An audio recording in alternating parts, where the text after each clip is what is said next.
Hello नमस्कार साथियों, दूसरे सिविल क्लासेज में आप सभी लोगों का स्वागत है, हार्दिक अभिनंदन है।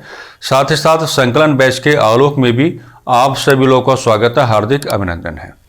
जैसे कि मामला आपके सामने बना हुआ है कि संकलन बैच के अंतर्गत आपको एक कंपाइलेशन आपको दिया गया है। आपके पाठ्यक्रम में कुछ अलग अलग प्रकार की विषय वस्तुएं शामिल की गई हैं, जैसे भारतीय राज्य व्यवस्था का मामला है और भारतीय राज्य व्यवस्था के साथ ही आगे कुछ अदर जो आपके टॉपिक्स हैं वो आपको दिए गए हैं। अधिकारों के संदर्भ में राष्ट्रीय और अंतर्राष्ट्रीय स्तर पर जो नाना प्रकार के संगठन हैं वो आपको दिए गए हैं। इसमें पर्यावरण का अध्ययन भी आपको दिया गया है और साथ ही साथ जो अर्थव्यवस्था है अंतर्राष्ट्रीय स्तर की या भारत की जो अर्थव्यवस्था है उसके बारे में भी आपका जो पाठ्यक्रम है अपनी चर्चाएं करता हुआ दिखाई पड़ रहा है। तो जैसा कि आपको पहले बताया गया था कि संकलन बैच में है ना, ये तमाम प्रकार की विषय वस्तुओं के रिगार्डिंग हमारा अध्ययन और अध्यापन का कार्य क्या है प्रारंभ होने जा रहा है। और संकलन बैच के अंतर्गत जो सबसे शुरुआती चर्चा हमारी रही, तो सबसे शुरुआती चर्चा में हमने आपको ये समझाने का कार्य किया होगा कि भारतीय संविधान की विशेषताओं का मतलब आप किस रूप में लेके चलेंगे या उस विषय वस्तु की मेजर वन डिमांड आपके रूप में किस तरीके से बन के आती है। और साथ ही साथ हमने आपको यह समझाने का प्रयास किया होगा कि संविधान जैसी शब्दावली को आपको परिभाषित करना आ जाना चाहिए, क्योंकि देखो सवाल का अपने आप में कोई भरोसा नहीं है।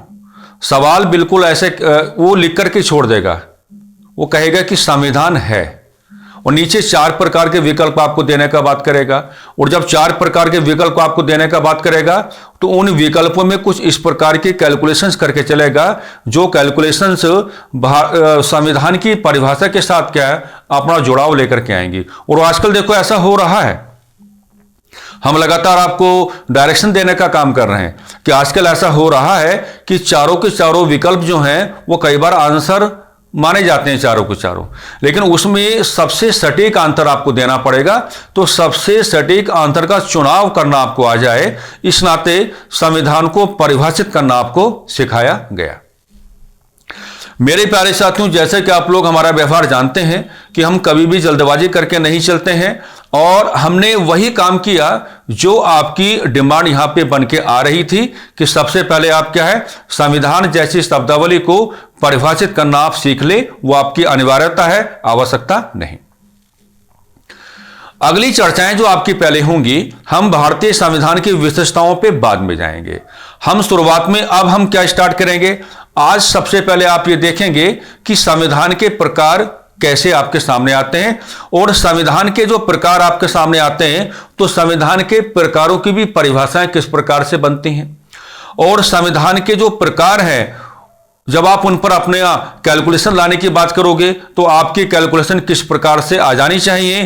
तो शुरुआती चर्चा केवल इस बात को लेकर रहेगी आज कि संविधान के प्रकार किस तरीके से आपके सामने आते हैं। हम आपको यह कहना चाहेंगे कि जब आप संविधान के प्रकारों को डिस्कस करने की बात करोगे या जब आप संविधान के प्रकारों को समझने का प्रयास करोगे तो आपका जो ध्यान है वो राजनीति विज्ञान की दुनिया की ओर चला जाना चाहिए। और जैसे आपका राजनीति विज्ञान की दुनिया की ओर आपका ध्यान जाएगा तो आप ये पाएंगे कि संविधान केवल 2 ही प्रकार का होता है। संविधान जो है केवल क्या है 2 ही प्रकार का होता है। और यहां बिल्कुल अपने आप को अडिग रखने की आवश्यकता है कि जब आप संविधान की जो चरित्र है ना तो वहां तो आप एक विस्तारित चर्चा लेकर के चल सकते हैं, लेकिन संविधान के जो प्रकार हैं, संविधान के प्रकारों में राजनीति विज्ञान की जो शिक्षाएं हैं या राजनीति विज्ञान की जो अपेक्षाएं हैं, उन शिक्षाओं को या उन अपेक्षाओं को आधार बना करके आपको अपना व्यवहार करना पड़ेगा। और मेरे प्यारे साथी क्या कहना शुरू करेंगे कि संविधान जो है ना वो 2 ही प्रकार का होता है। एक प्रकार क्या होता है जिसको आप कहते हैं संविधान का लिखित रूप, और एक प्रकार क्या होता है आपका जिसको आप क्या कहते हैं संविधान का अलिखित रूप। लिखित रूप किस तरीके से कैलकुलेट होगा और अलिखित रूप किस तरीके से कैलकुलेट होगा और यहां पर क्या और हम मुद्दे जोड़ सकते हैं, ये सारा ध्यान हमारा जो है इस ओर आकर्षित आ जाना चाहिए। हो सकता है कि कुछ मुद्दे आपके सामने ऐसे आएंगे जिनके बारे में पहले से आपको जानकारी रही होगी या पहले से आपको जानकारी होगी, तो वो जानकारी तो आपको होनी चाहिए, बिल्कुल। लेकिन हम पूरी कोशिश करेंगे कि यहां इस चर्चा के माध्यम से आपको कुछ नया देने का कार्य करें, यानी कुछ बातें आपके सामने ऐसी रखें जिन बातों का ध्यान या जिन बातों के संदर्भ में आपका जो ध्यान है वो बिल्कुल आ जाना चाहिए। तो ड्राफ्टिंग के माध्यम से समझ लेते हैं कि संविधान के प्रकारों को जब आप कैलकुलेट करने की बात करोगे तो संविधान के प्रकारों को किस प्रकार से कैलकुलेट किया जाता है। तो शुरुआत करते हैं ईश्वर के आशीर्वाद के आलोक में और सामूहिकता के भाव को अपनाते हुए आज की चर्चा का शुभारंभ कर ही लेते हैं। मान लीजिए आपने क्या कहा, आपने कहा कि आपने टॉपिक क्या लिया, आपने टॉपिक ये लिया कि संविधान के प्रकार। आपने टॉपिक क्या लिया, आपने टॉपिक ये लिया भी संविधान के प्रकार, और जो संविधान के प्रकार हैं उनको आप इंग्लिश में क्या कहोगे, टाइप्स ऑफ द कॉन्स्टिट्यूशन।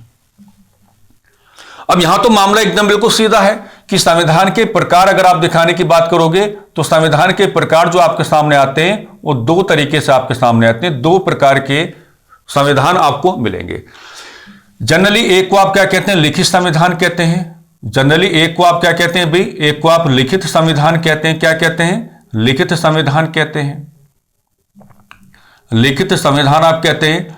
और जनरली एक को आप क्या कहते हैं, एक को आप अलिखित संविधान कहते हैं। क्या कहते हैं, अलिखित संविधान आप कहने का प्रयास करते हैं। एक को आप क्या कहेंगे भाई, लिखित संविधान कहेंगे, और एक को आप क्या कहेंगे भाई, अलिखित संविधान कहेंगे। अब इनके साथ शुरुआती क्रम में क्या है, हल्की फुल्की कैलकुलेशंस करके चल लेते हैं।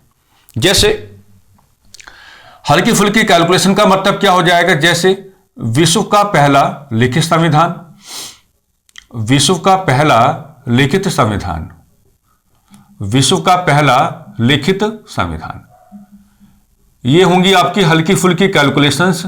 तो विश्व का पहला लिखित संविधान जो है वो आपको कहां लेके जाना है, यूएसए की ओर लेके जाना है। यानी कि अंतर्राष्ट्रीय समुदाय में या संपूर्ण विश्व में आप ये बात कहेंगे कि लिखित संविधान की व्यवस्था को सबसे पहले अपनाने का कार्य जो किया था वो संयुक्त राज्य अमेरिका की ओर से किया गया था। इसलिए कहा जाता है कि विश्व का जो पहला लिखित संविधान है वो कहां का है, वो संयुक्त राज्य अमेरिका का लिखित संविधान है। साथ साथ लिखित संविधान में हम ये भी कहने की बात करेंगे, हल्के फुल्के जो आइडेंटिफिकेशन आपको यहां पर स्टैब्लिश करके चल रहे हैं कि भारतीय संविधान भी लिखित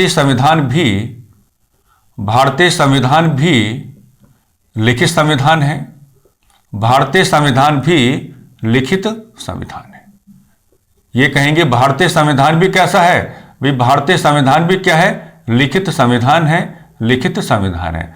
क्योंकि हमें अपनी ओर थोड़ा झुकाव लेकर के आना पड़ेगा। तो हम अपने संविधान को, आप जानते हैं कि भारतीय संविधान को क्या कहा जाता है, लिखित संविधान कहा जाता है। अब क्यों कहा जाता है उसके बारे में बात अभी हम कर लेंगे। यहां आपको यह दिखा के चलना पड़ेगा, यहां का जो मेजर वन आइडेंटिफिकेशन होगा वो ये हो जाएगा कि अलिखित संविधान का सर्वोत्तम उदाहरण, सबसे जो बेहतरीन उदाहरण है, तो अलिखित संविधान का सर्वोत्तम उदाहरण आपको कहां पर दिखाई पड़ता है। तो भाई आप क्या कहेंगे, अलिखित संविधान का जो सर्वोत्तम उदाहरण है वो आपको कहां दिखाई पड़ेगा, वो आपको ब्रिटिश संविधान में दिखाई पड़ेगा। वो आपको कहां दिखाई पड़ेगा, वो आपको ब्रिटिश संविधान में दिखाई पड़ेगा। कहां दिखाई पड़ेगा, ब्रिटिश संविधान में आपको क्या है, दिखाई पड़ेगा। ठीक है।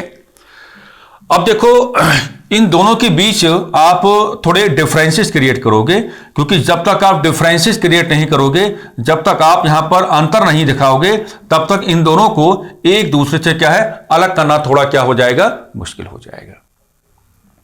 और राजनीति विज्ञान की शिक्षा हमको यह सिखाती है कि लिखित संविधान आप उसको कहेंगे जिसके साथ आप क्या है, संविधान सभा, जिसके साथ आप क्या है, संविधान सभा की व्यवस्था को जोड़ पा रहे हो। प्लस का मतलब क्या है, जिसके साथ आप संविधान सभा की व्यवस्था को जोड़ पा रहे हो।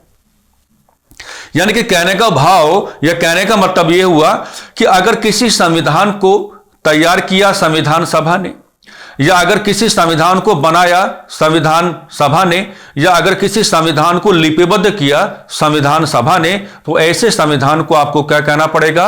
ऐसे संविधान को आपको क्या है? लिखित संविधान कहना पड़ेगा। अब मामला एकदम पाक साफ है कि अगर आपने ये कहा कि यूएसए संपूर्ण विश्व में ऐसा पहला देश माना गया है जिसने लिखित संविधान की व्यवस्था को अपनाया, तो फिर यहां पर एक बिंदु और आपको जोड़कर चलना पड़ेगा कि संपूर्ण विश्व में यूएसए ऐसा पहला देश माना जाएगा जिसने संविधान सभा की व्यवस्था को भी अपनाया। तो ये कहने के तौर तरीके हैं कि जिस संविधान के साथ आप संविधान सभा की व्यवस्था को जोड़ पा रहे हो, तो ऐसे संविधान को जनरली सामान्यतः आप क्या है? लिखित संविधान के रूप में लेकर के चलते हैं। और जिस संविधान के साथ क्या है? आप संविधान सभा की व्यवस्था को नहीं जोड़ पाते हैं, जिस संविधान के साथ आप संविधान सभा की व्यवस्था को नहीं जोड़ पाते हैं, आप संविधान सभा की व्यवस्था को नहीं जोड़ पाते हैं, तो ऐसे संविधान को जनरली क्या कहा जाता है? अलिखित संविधान कहा जाता है। ऐसे संविधान को जनरली क्या कहा जाता है? अलिखित संविधान कहा जाता है। और हमने आपको यहीं पर बता दिया है कि संपूर्ण विश्व में अलिखित संविधान का जो सर्वोत्तम उदाहरण आपको नजर आएगा, यह सबसे बेहतरीन जो उदाहरण आप लेकर के चलेंगे वो ब्रिटिश कॉन्स्टिट्यूशन ही यहां पर आपका क्या है? Very right and very appropriate answer आपका क्या है? यहां पर बन के आ जाता है। अब ये चर्चाएं जरूरी हो जाती हैं कि ठीक है, आप जब इस क्लास के साथ अपना जुड़ाव करेंगे तो आप अपने माइंड को ये समझाएंगे कि ठीक है, हम पढ़ रहे हैं कि जहां संविधान सभा वो लिखित संविधान, और जहां संविधान सभा नहीं वो क्या होगा? आपका अलिखित संविधान। लेकिन आप जानबूझ के अपने आप को एक चीज समझाएंगे, एक झुकाव आप लेकर के चलेंगे और क्या कहेंगे अपने आप से कि लिखित संविधान का मतलब क्या है? कि बातें लिखी हुई, और अलिखित संविधान का मतलब क्या है? बातें लिखी हुई नहीं। जानबूझ के अपने आप को समझाओ। हम आपसे अपेक्षा करके चलेंगे, आप जानबूझ के अपने आप को समझाओ कि लिखित संविधान की बातें लिखित रूप में और अलिखित संविधान की बातें अलिखित रूप में। और जब अपने आप को आप एक गलत शिक्षा देने का कार्य करोगे, जब आप अपने आप को एक गलत शिक्षा देने का कार्य करोगे, तब जाकर के प्रॉपर कॉन्सेप्ट आपके सामने आएगा, तब जाकर के प्रॉपर क्या है? कॉन्सेप्ट आपके सामने आएगा। अगर इस भाव को अपनाया जाए कि लिखित संविधान की बातें लिखित रूप में और अलिखित संविधान की बातें अलिखित रूप में, यानी कि लिखित रूप में नहीं, तो अगर ब्रिटेन का संविधान अलिखित संविधान का संपूर्ण विश्व में सर्वोत्तम उदाहरण बना हुआ है, तो क्या ब्रिटेन के संविधान की बातें आसमान में तैर रही हैं?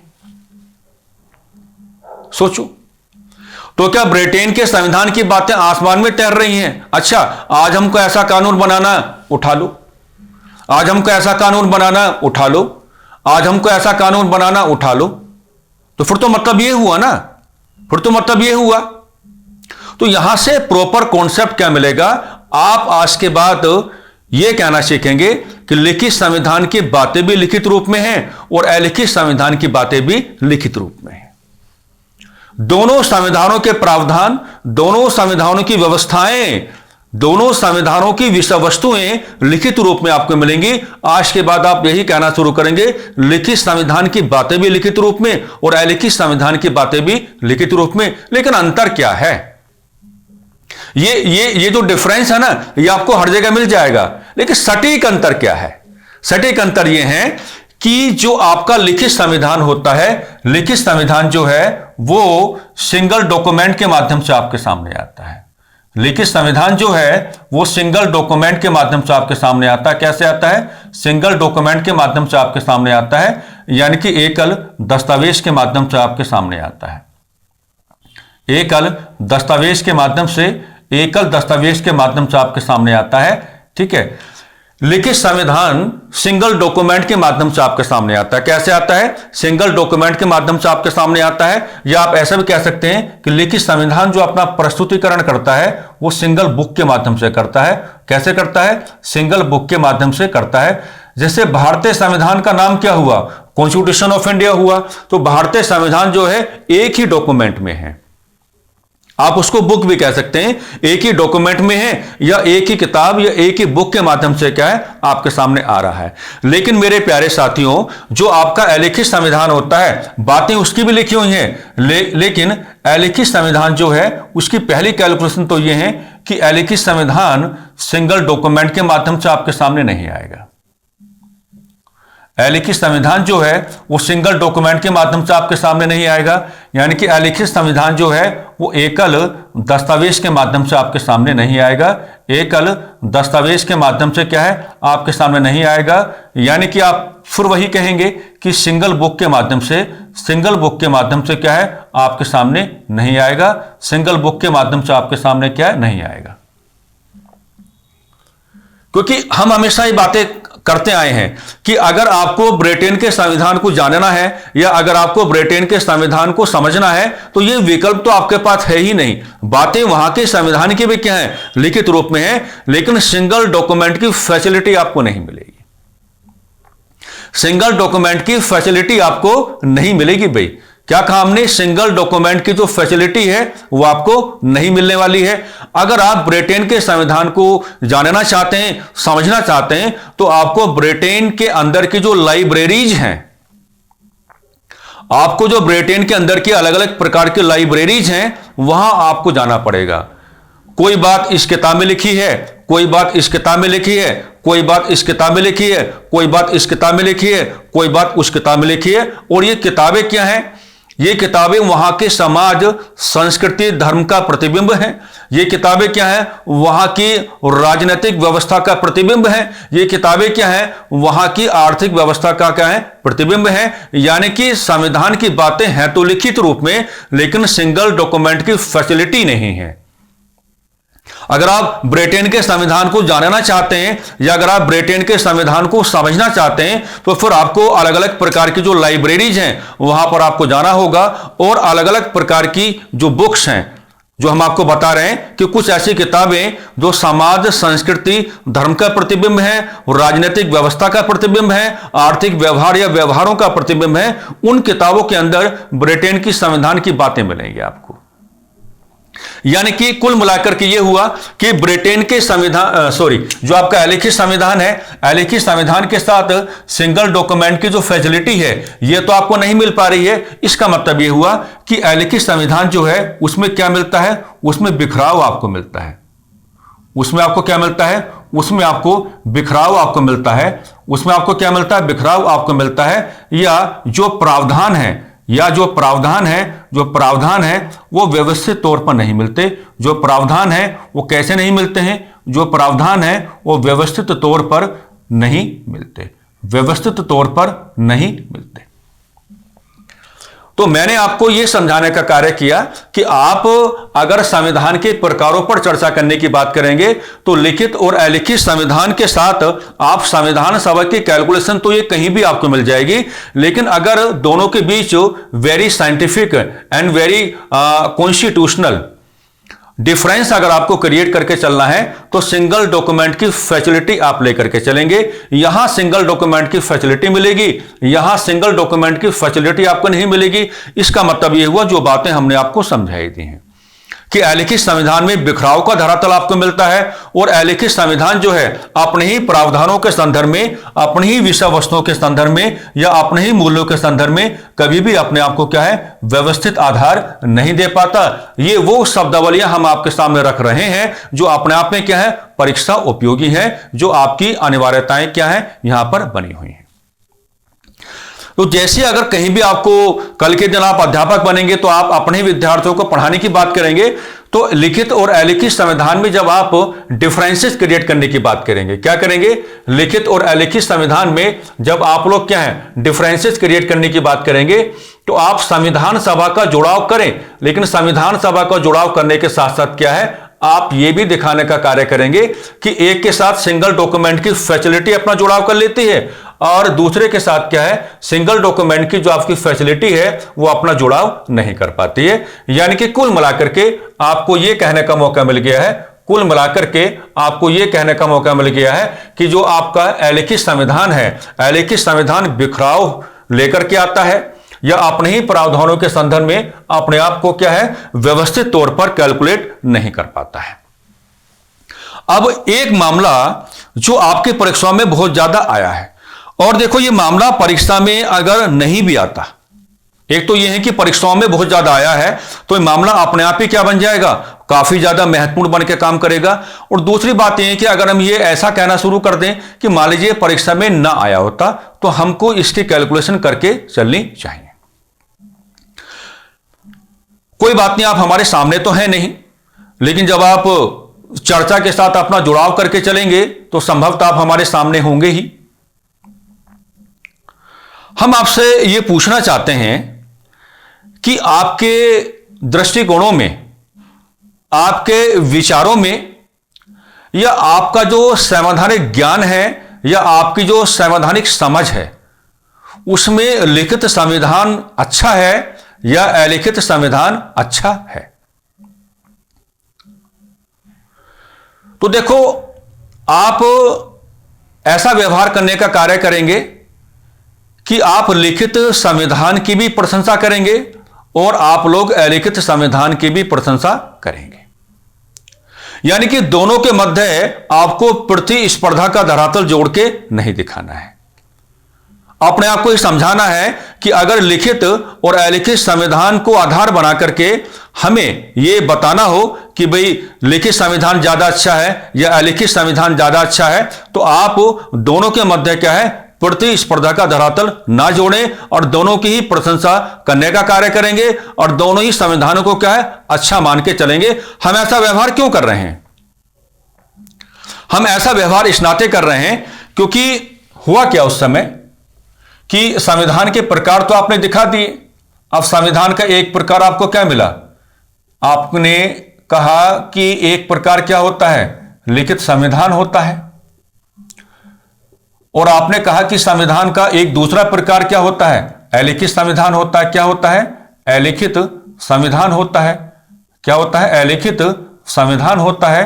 अलिखित संविधान होता है ना। तो यहां पर एक बात और हम आपको बताना चाहेंगे कि पहली बात तो यह है कि लिखित और अलिखित संविधान में है ना, इसको कहा जाता है गुणात्मक अंतर। गुणात्मक अंतर, गुणात्मक अंतर, जिसको हम इंग्लिश में कहते हैं qualitative difference. Qualitative difference, qualitative difference नहीं पाया जाता, नहीं पाया जाता, नहीं पाया जाता, मना कर देना है। दूसरी बात आपको यह कहने की दोनों के बीच में मात्रात्मक अंतर, दोनों के बीच में क्या है मात्रात्मक अंतर, दोनों के बीच में क्या है मात्रात्मक अंतर, यानी कि क्वांटिटेटिव डिफरेंस, यानी कि क्वांटिटेटिव डिफरेंस, क्वांटिटेटिव डिफरेंस पाया जाता है, क्वांटिटेटिव डिफरेंस पाया जाता है, क्वांटिटेटिव डिफरेंस पाया जाता है। यानी कि दोनों के बीच में गुणात्मक अंतर नहीं है, गुणों के आधार पर दोनों ही संविधान अच्छे होते हैं, चाहे मामला लिखित संविधान का हो या चाहे मामला किसका हो, अलिखित संविधान का हो। तो आपको आज के बाद ये कहना है, और किसकी ओर से कहना है ये हम अभी आपको बता रहे हैं, लेकिन आपको ये दोनों ग्राउंड यहां पर जोड़ के चलने पड़ेंगे। दोनों ही जो ग्राउंड्स हैं आपके परीक्षाओं में लगातार आए हैं, और सहूलियत एक ये भी हो जाती है क्योंकि आपको तो अध्यापन करना ही है, और जब आपको अध्यापन करना है तो आप अपने विद्यार्थियों को एक नई बात यहां पर बता के चलेंगे कि गुणों के आधार पर दोनों के मध्य प्रतिस्पर्धा का धरातल जोड़ के नहीं चलना है, गुणों के आधार पर दोनों ही संविधान अच्छे होते हैं। साफ साफ मना कर देना है कि दोनों में क्वालिटेटिव डिफरेंस यानी कि गुणात्मक अंतर नहीं होता। अंतर अगर पाया जाएगा तो मात्रा का अंतर पाया जाएगा, यानी कि मात्रात्मक अंतर पाया जाएगा, यानी कि क्वांटिटेटिव डिफरेंस पाया जाएगा। यह व्यवहार हमने क्यों किया? यह व्यवहार हमने इस नाते किया क्योंकि एक व्यक्ति आपको मिलेंगे जिनका नाम क्या है, प्रोफेसर गार्डनर, जिनका नाम क्या है अभी, प्रोफेसर गार्डनर है। और प्रोफेसर गार्डनर साहब क्या हैं, ये जाने माने संवैधानिक मामलों के क्या बहुत ज्यादा विशेषज्ञ इनको माना गया। अब प्रोफेसर गार्डनर यहां पर दो प्रकार की बातें करते हुए पाए जाते हैं। जैसे इनका मानना यह है, एक बात तो इन्होंने साफ साफ कही है कि विश्व का कोई भी संविधान साफ साफ कहा है जी, विश्व का कोई भी संविधान ना तो पूर्णतः लिखित होता है, विश्व का कोई भी संविधान ना तो पूर्णतः लिखित होता है, ना तो पूर्णतः लिखित होता है और ना ही पूर्णतः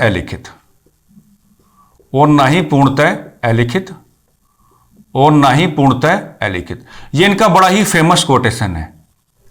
ये साफ साफ कहते हैं कि विश्व का कोई भी संविधान ना तो पूर्णतः लिखित होता है और ना ही पूर्णतः अलिखित होता है। और हल्की सी चर्चा ये भी करके चलते हैं कि जिस संविधान की बातें है ना एक अधिक मात्रा में, जिस संविधान की बातें एक अधिक मात्रा में आपको लिखित रूप में नजर आती हैं तो आप उसको लिखित संविधान कह सकते हैं, इसमें कोई समस्या नहीं है। लेकिन जो इनका फेमस कोटेशन है, फेमस कोटेशन में इन्होंने लोगों को समझाने का कार्य किया कि ये लड़ाई, ये झगड़े आपको छोड़ने पड़ेंगे। वो साफ साफ यहां पे मना करते हुए पाए जा रहे हैं। हालांकि हमने अंतर तो आपको बता दिया कि लिखित संविधान कैसे होगा, अलिखित संविधान कैसे होगा, वो तो हमने अपने हिसाब से कैलकुलेशन कर ली है। लेकिन ये जो अब हम आपको बता रहे हैं, ये सारा मामला प्रोफेसर गार्डनर की ओर से है। ये टोटल मामला जो आपके सामने ओपन होकर के आता है, ये प्रोफेसर गार्डनर के हिसाब से आता है। कोटेशन कई बार परीक्षाओं में पुटअप किया जाता है और आपके लिए तो बहुत ज्यादा आवश्यक है, क्योंकि आप अध्यापक बनने जा रहे हैं। तो अध्यापक के संदर्भ में जो परीक्षाएं होती हैं उनमें कोटेशन और जो आपके स्टेटमेंट्स हैं ये काफी ज्यादा पुटअप किए जाते हैं। तो प्रोफेसर गार्डनर कह रहे हैं कि विश्व का कोई भी संविधान ना तो पूर्णतः लिखित होता है और ना ही पूर्णतः अलिखित होता है। यानी कि ये अपनी ओर से एक ऐसा प्रयास करते हैं कि लिखित और अलिखित संविधान के बीच संघर्ष की स्थिति ना रखो, या लिखित और अलिखित संविधान के बीच प्रतिस्पर्धा का ग्राउंड जोड़ने की कोई आवश्यकता नहीं है। क्योंकि मैंने पहले 2 प्रकार के सेंटेंसेस आपको दे दिए कि लिखित और अलिखित संविधान में आपको क्वालिटेटिव डिफरेंस नहीं लेना है, आपको क्या लेना है, क्वांटिटेटिव डिफरेंस आपको क्या लेकर के चलना है। और यही कहते हैं इन्हीं का मामला है कि इनके अकॉर्डिंग आप ये कहोगे कि लिखित तथा अलिखित संविधान में, लिखित तथा अलिखित संविधान में, लिखित तथा अलिखित संविधान में गुणात्मक अंतर नहीं पाया जाता, गुणात्मक अंतर नहीं पाया जाता, गुणात्मक अंतर नहीं पाया जाता, गुणात्मक अंतर नहीं पाया जाता, नहीं पाया जाता, बल्कि मात्रात्मक अंतर पाया जाता है, बल्कि मात्रात्मक अंतर पाया जाता है, बल्कि मात्रात्मक अंतर पाया जाता है, मात्रात्मक अंतर पाया जाता है, मात्रात्मक अंतर पाया जाता है। ठीक है, तो एक तो ये कोटेशन आपको अपने ध्यान में लेकर के चलना है कि किसका है, किसने कहा था कि विश्व का कोई भी संविधान ना तो पूर्णतः लिखित होता है और ना ही पूर्णतः अलिखित होता है, प्रोफेसर गार्डनर। और किसने कहा कि लिखित तथा अलिखित संविधान में गुणात्मक अंतर नहीं पाया जाता बल्कि मात्रात्मक अंतर पाया जाता है। तो मात्रा को जो ये वजन देने की बात कर रहे हैं, असल में इनका मानना यह है कि जिस संविधान के साथ आप संविधान सभा की व्यवस्था को जोड़ेंगे, उस संविधान की मात्रा जो है उसके बढ़ने की संभावनाएं हैं। उस संविधान की जो मात्रा है, उस संविधान की जो क्वांटिटी है ना, उसके बढ़ने की संभावनाएं रह जाती हैं। तो वो कहते हैं कि भाई देखो ऐसा है कि मात्रात्मक अंतर तो आप लेकर के चलेंगे, लेकिन गुणात्मक अंतर आपको लेकर के नहीं चलना है। यानी कि गुणों के आधार पर दोनों प्रकार के संविधान क्या है, अच्छे माने जाएंगे। और मात्रात्मक जो अंतर है, यानी कि जो आपका क्वांटिटेटिव डिफरेंस है, मैं फिर आपको समझा रहा हूं, उसमें इनका एक संभावना है कि जिस संविधान के साथ आप संविधान सभा की व्यवस्था को जोड़ते हैं, तो ऐसे संविधान की जो क्वांटिटी है उसकी बढ़ने की संभावनाएं अपने आप बढ़ जाती हैं। हालांकि इसका जो अपवाद है वो यूएसए का संविधान आपको दिखाई पड़ेगा, क्योंकि यूएसए का संविधान जो है वो संपूर्ण विश्व में सबसे छोटा संविधान है, लेकिन वहां के संविधान के निर्माणकर्ताओं की ये एक प्रकार की मजबूरी थी, क्योंकि जिस समय में वो संविधान बनाने का कार्य कर रहे थे, उस समय में विश्व में संविधान जैसी व्यवस्था नहीं दिखाई पड़ रही है। तो वो लोग बाहर क्यों नहीं देख पाए, वो लोग बाकी संविधानों का अध्ययन नहीं कर पाए। उन्होंने अपनी ही जो कैपेबिलिटीज है उनका इस्तेमाल किया और मात्र 4 महीनों में एक बहुत ही छोटा सा डॉक्यूमेंट बना करके दे दिया। लेकिन वहां की न्यायपालिका को भी अधिकार दे दिया कि समय की मांगों के अनुसार आप संविधान के प्रावधानों की व्याख्याएं करेंगे और संविधान क्या है अपने आप ही विस्तारित रूप लेकर के चलता रहेगा। लेकिन यह संभावना थी उनकी कि मात्रात्मक अंतर किस रूप में सामने आएगा। तो मात्रात्मक अंतर इस रूप में सामने आएगा कि जब आप किसी भी संविधान के साथ संविधान सभा की व्यवस्था को जोड़ने की बात करेंगे, तो संविधान सभा की व्यवस्था को जब आप जोड़ने की बात करेंगे तो उसमें क्वांटिटी बढ़ सकती है, ये एक उनकी संभावना है। लेकिन सारी जो कैलकुलेशन है ये प्रोफेसर गार्डनर के अनुसार है, बहुत महत्वपूर्ण है। और जो बातें हमने आपको यहां पर समझाने का कार्य किया है, उन बातों को प्रॉपर आप क्या है लिख करके चलेंगे, है ना, अपने हिसाब से क्या है अपने आप नोट्स बना करके चलेंगे। तो ये कहानी प्रकार वाली जो है, इसमें फिर जो कुछ भी आपसे पुटअप किया जाता है या जिस रूप में भी आपके सवालों के आने की संभावनाएं हैं, वो तमाम प्रकार की बातें हमने यहां पर क्या है कर ली हैं। वो तमाम प्रकार की जो बातें हैं हमने यहां पर कर ली हैं। अब आपको ध्यान कहां पे लाना है अपना? अब आपको अपना ध्यान लाना पड़ेगा संविधान के चरित्र। अब आपको अपना ध्यान कहां पे लेके आना पड़ेगा? संविधान के चरित्र, संविधान के चरित्र,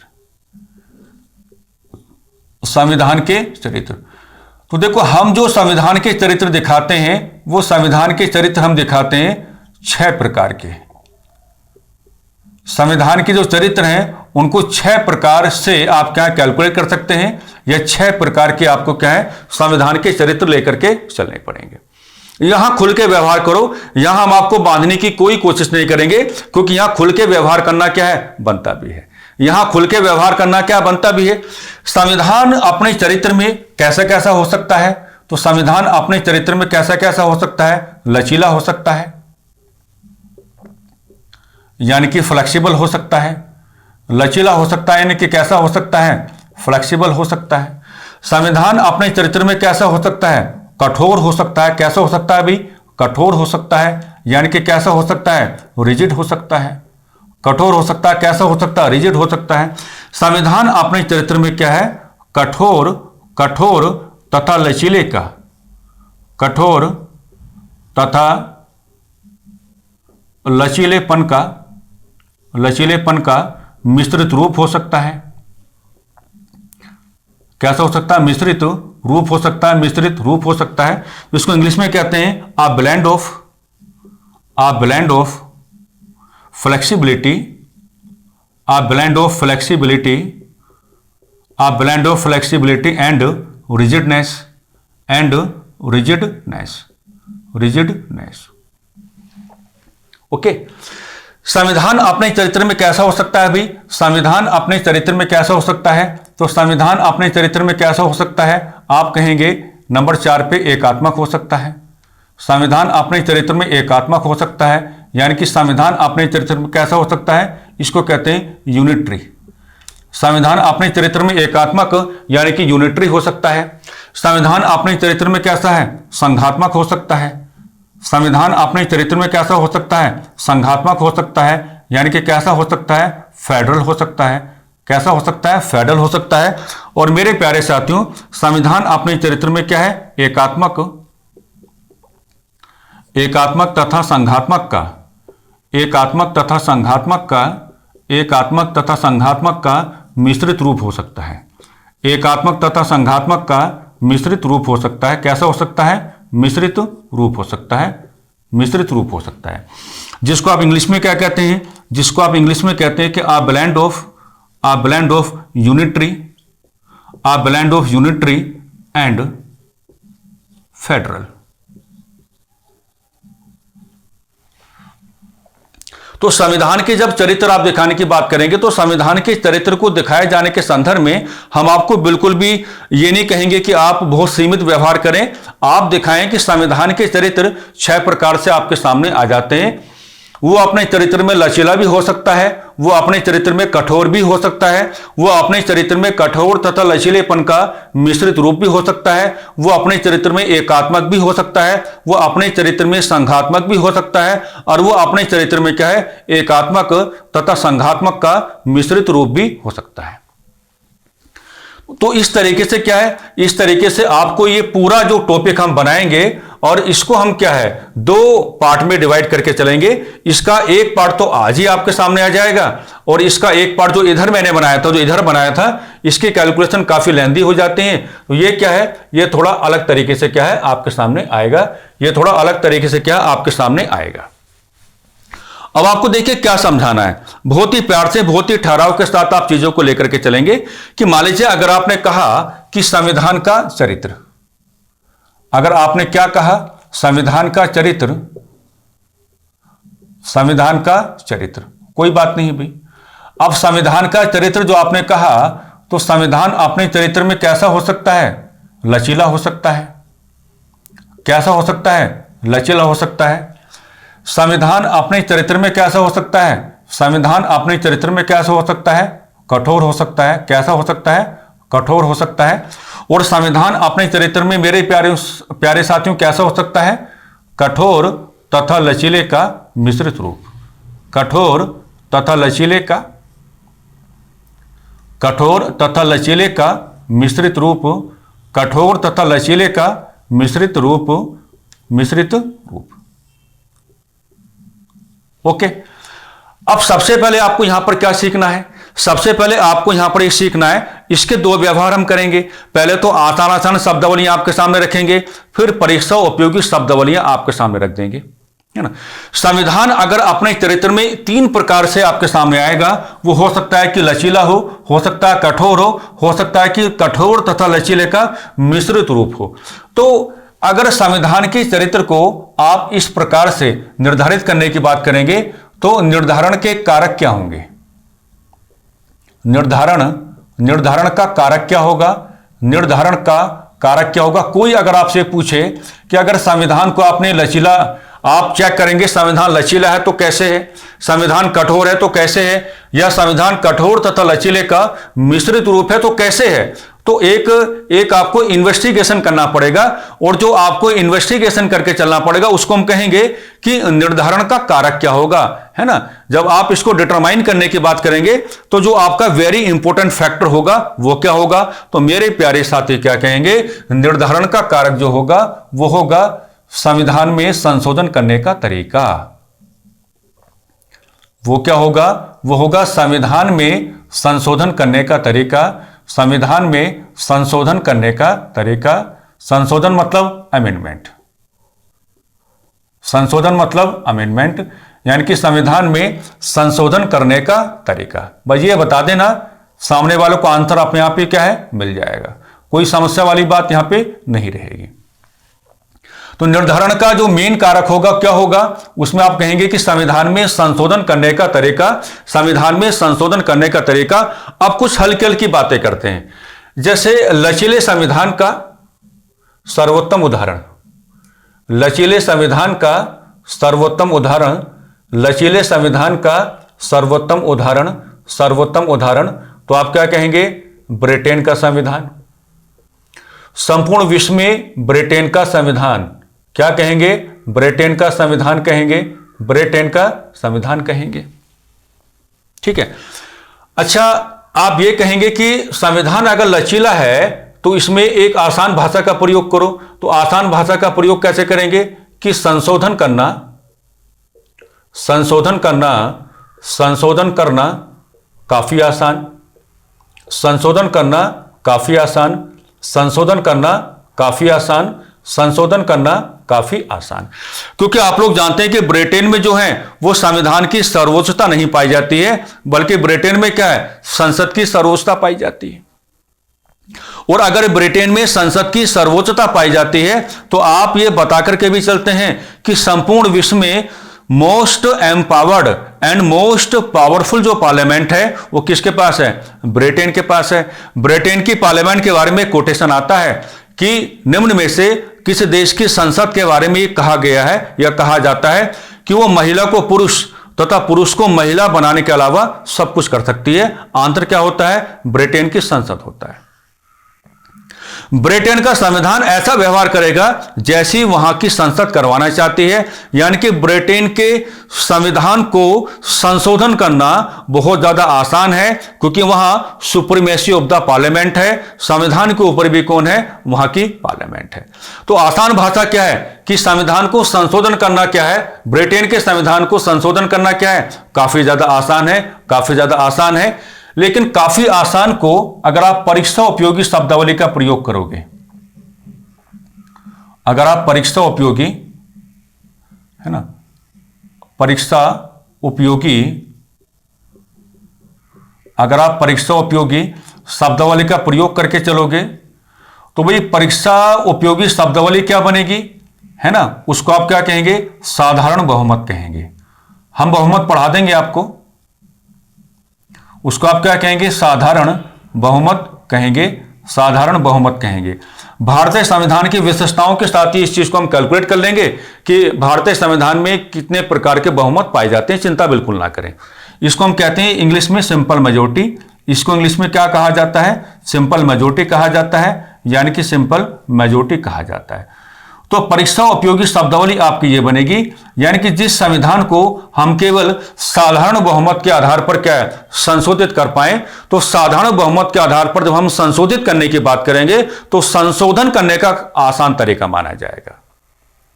तो कहने का मतलब तो हमने शुरुआत में आपको बता दिया है कि संविधान की जो चरित्र, अगर आप उनको इस हिसाब से कैलकुलेट करने की बात करोगे तो निर्धारण का कारक जो बनेगा संविधान में संशोधन करने का तरीका।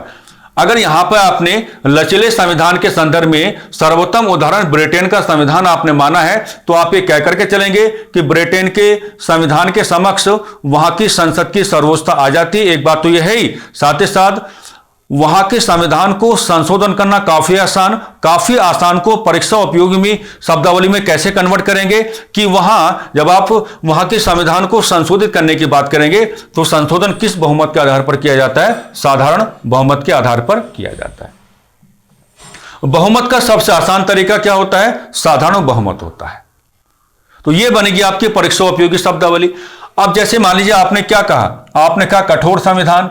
तो कठोर संविधान का जो सर्वोत्तम उदाहरण आप लेके चलेंगे, आप जान पा रहे होंगे, कठोर संविधान का जो सर्वोत्तम उदाहरण आप लेकर के चलेंगे तो सर्वोत्तम उदाहरण क्या बन जाएगा? सर्वोत्तम उदाहरण क्या बन जाएगा आपका? यूएसए। पूरे विश्व में सर्वाधिक जो कठोर संविधान है वो किसके पास है? यूएसए के पास है। इसका मतलब क्या हुआ? इसका मतलब यह हुआ कि यूएसए का जो आपका संविधान है, इसका मतलब क्या बन के आता है कि जो आपका यूएसए का संविधान है, यूएसए का जो आपका संविधान है, यूएसए का जो संविधान है उसको आधार बनाकर के आप क्या कहेंगे कि संशोधन करना कठिन, संशोधन करना कठिन, संशोधन करना कठिन, संशोधन करना कठिन। अब संशोधन करना कठिन, इसको आप परीक्षा उपयोगी धरातल क्या देंगे, है ना, यानी कि विशेष बहुमत, विशेष बहुमत, स्पेशल मेजोरिटी, विशेष बहुमत की आवश्यकता पड़ती है, विशेष बहुमत की आवश्यकता पड़ती है, विशेष बहुमत की आवश्यकता पड़ती है, विशेष बहुमत की आवश्यकता पड़ती है ना।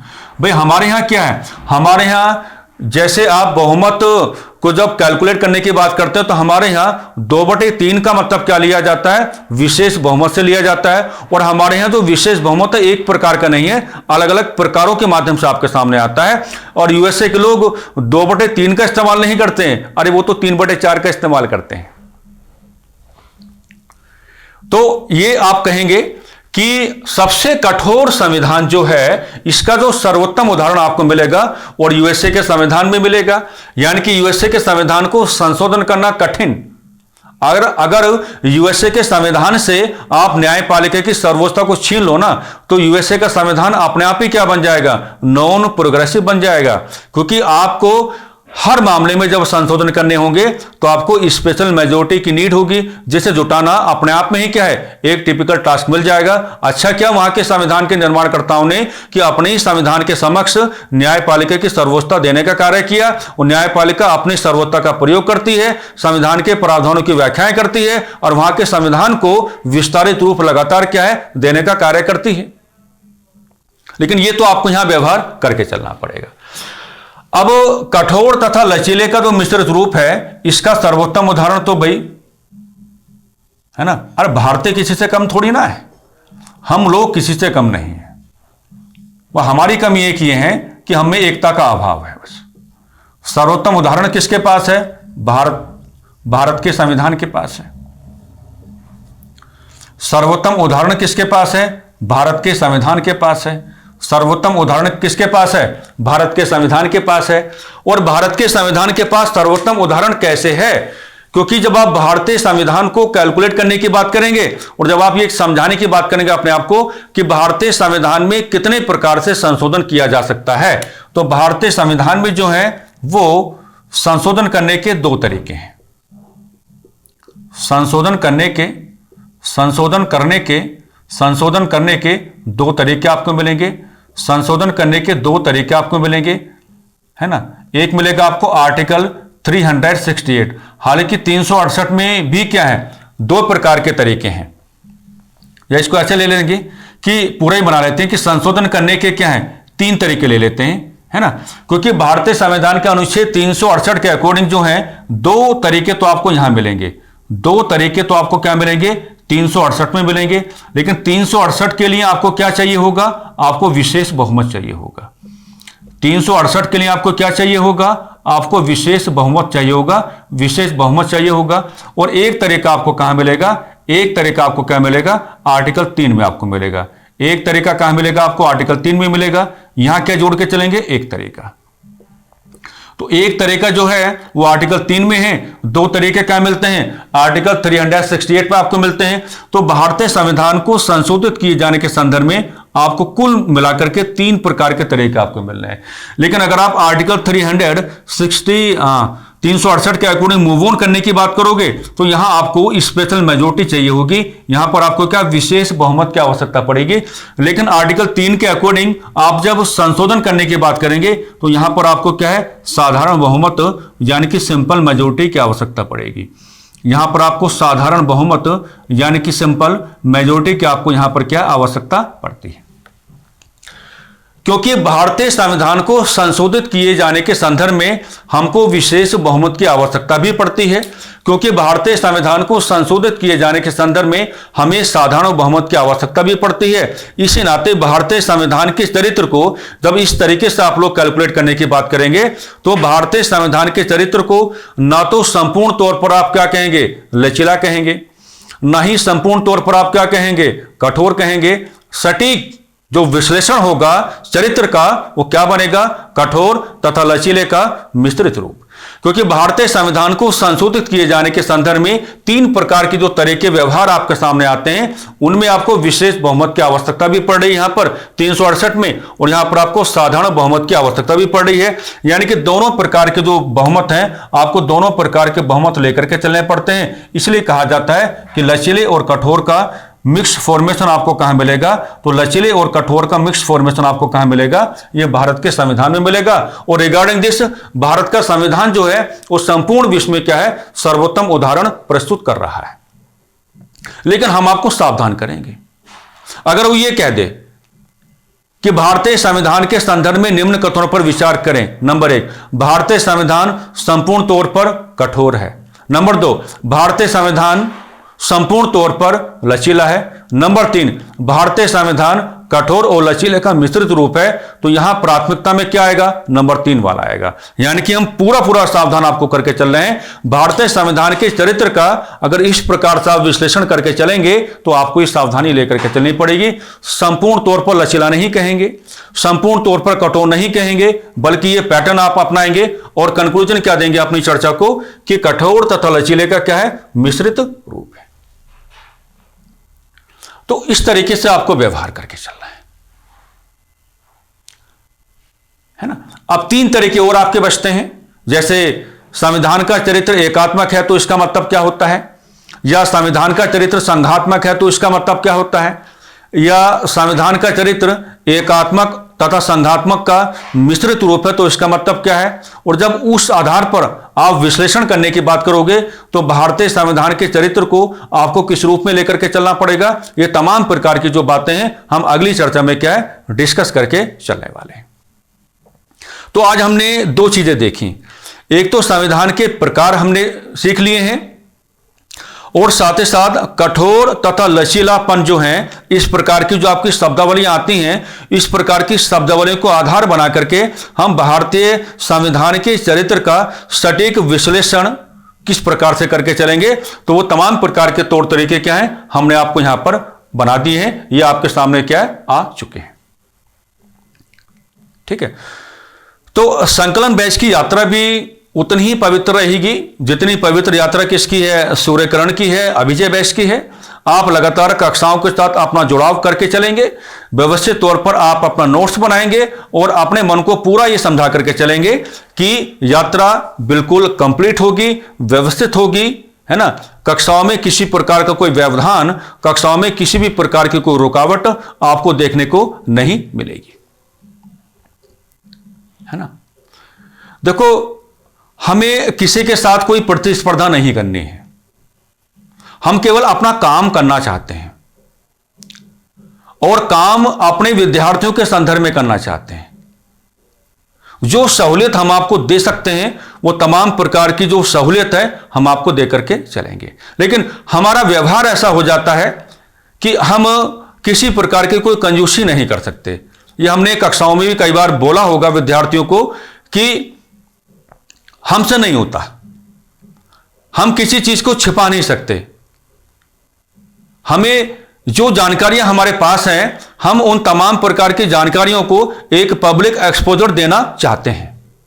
हां, इतना है कि हम जानकारी को समय के आधार पर जोड़ते हैं। यहां कुछ चीजें मैंने अभी होल्ड पे रखी हैं, उनको छिपाना नहीं कहते, उनको होल्ड पे रखना कहते हैं, क्योंकि जो विषय वस्तु जिस समय जुड़नी चाहिए वो विषय वस्तु उस समय क्या है जुड़नी चाहिए। ये हमारा भाव होता है, ये हमारा उद्देश्य होता है। वह ईश्वर की सत्ता को ध्यान में रखो, अपनी मेहनत पर भरोसा रखो, अपने परिवार के सदस्यों पर भरोसा रखो, माता पिता विशेष तौर पर, और जो आपके अध्यापक गण हैं, जो भी लोग आपके अध्यापक गण हैं, उन सब पर भी क्या है अपना भरोसा व्यक्त करके चलो। यह बात केवल हमारे लिए नहीं है, जो भी लोग आपके अध्यापक गण हैं आप उनके प्रति क्या है एक भरोसा लेकर के चलें। भाई, इन्हीं सकारात्मक शब्दावलियों के साथ हम आज की चर्चा को थोड़ा विराम देना चाहेंगे। नमस्कार, धन्यवाद।